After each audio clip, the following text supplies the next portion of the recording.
Hello students, आज नया topic arithmetic progression. Arithmetic progression क्या होता है? सपोज हम लोग कोई नंबर ले लिया 3, 5, 7, सीक्वेंस ऑफ नंबर्स। ये हम लोग ले लिया sequence of numbers where the difference between any two consecutive term मतलब one term and next term difference, that means 5 minus 3 is 2, then again 7 minus 5 equal to 2। जब ये दो डिफरेंस मतलब कॉन्टिन्यूएशन जो है ये कांस्टेंट होगा डिफरेंस, तब उसको बोलेगा हम लोग ये एपी सीरीज में है। A sequence of numbers where the difference between any two consecutive term is constant is called arithmetic progression. This is first term, second term, third term, next term 7 plus 2 9, 9 plus 2 11 like this and so on. तो first term very first number in a sequence, sequence में जो first number हो गया वो हो गया हम लोग को first term, and common difference is this is 2। तो this is one another example 2, 5, 8, 11, 14। 2 is the first term and D means common difference। common difference common difference 5 second term minus first term, 5 minus 2 which is 3। so that means an means D is an minus an minus 1। ऐसे हम लोग calculate कर सकते हैं। The fixed value added to each term to get the next, that means हम लोग को 2 है, 2 plus 3 5, 5 plus 3 8, 8 plus 3 11, 11 plus 3 14 like this. Now next, जब हम लोग को कॉमन डिफरेंस ग्रेटर देन 0 हो जाएगा तब एपी इंक्रीजिंग ऑर्डर में है। जैसे हम लोग को मिला था 5, 5 plus 3 8, 8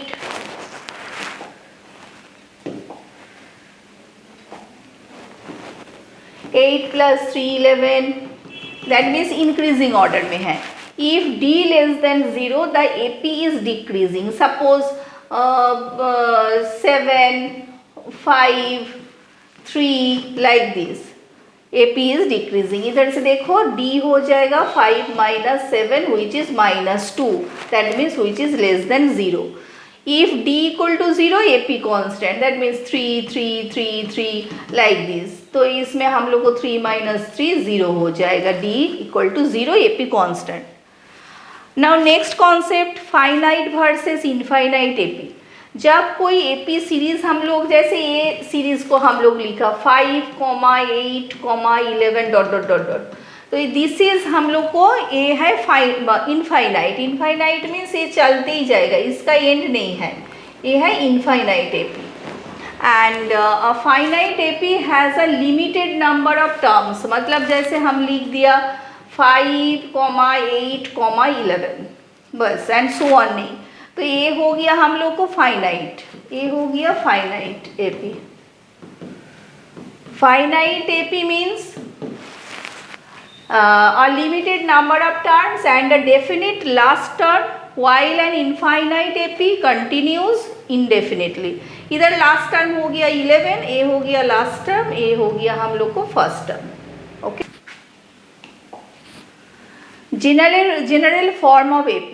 an AP looks like a plus D, a plus 2D, a plus 3D like this। suppose 5, 8, 11, dot dot dot dot, तो this is a plus D means d हम लोग पहले देखो फाइंड करने सीख गया 8 minus 5 which is 3। तो a plus D means 5 plus 3 that means 8, 11 हो जाएगा a प्लस 2d, तो a plus 2d means 5 plus 2 into 3, that means 5 plus 6 which is 11 and so on। तो ये हो गया फर्स्ट टर्म एंड D हो जाएगा common difference. Next, nth term of AP।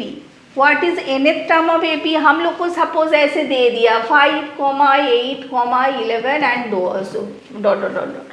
हम लोग को बोलेगा जो फाइंड 20th टर्म, तो हम लोग क्या करें, हम लोग की 20th टर्म तक प्लस करते करते जाए, नहीं प्लस करते करते जाएगा तो हम लोग को तो बहुत टाइम लग जाएगा।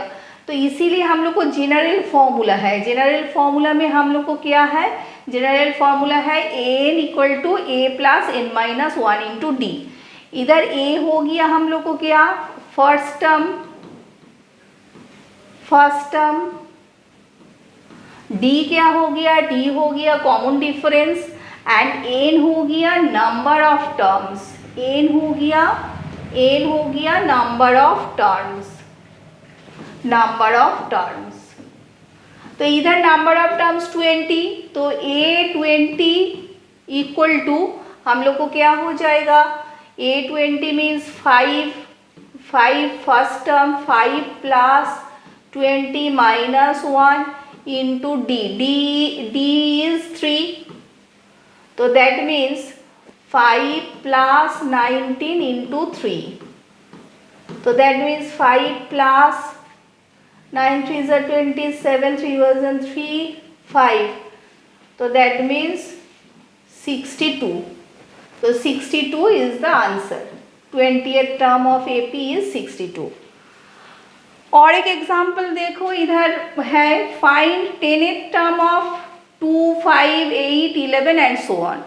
तो इधर फर्स्ट टर्म हो गया 2 and D means 5 minus 2 which is 3 and n is 10, 10th term बोला, तो a10 that means 10th term equal to a plus n minus 1 into d, formula में वैल्यू पुट करो तो 2 plus 10 minus 1 into 3 equal to 2 plus 9 into 3 27, 27 plus 2 equal to 29।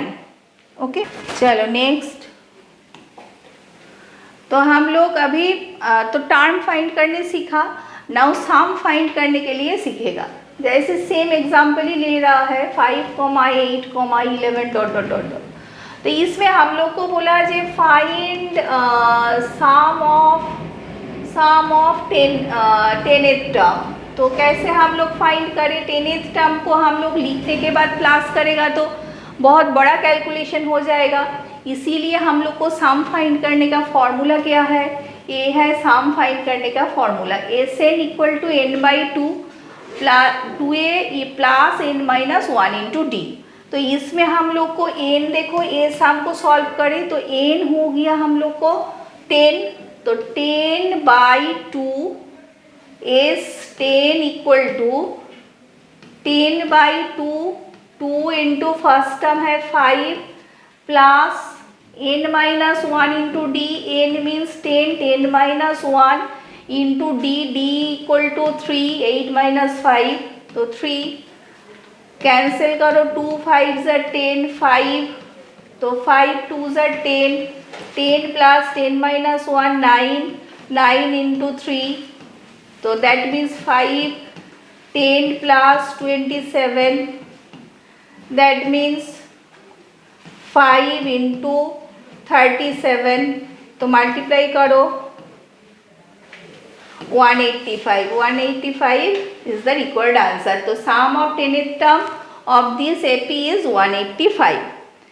और another formula है सम find करने का, जब तुम्हारा लास्ट टर्म दे देगा, last term and first term को इधर से पुट करके n by 2 into A plus L, a formula में ऐसे फाइंड कर सकते हैं, बट जनरल तुम्हारा ये फॉर्मूला 1 ही आधा से ज़्यादा सम में काम में आएगा। चलो नेक्स्ट, नाउ इधर से एक सम किया 20th टर्म फाइंड करने के लिए एपी का 3 7 11।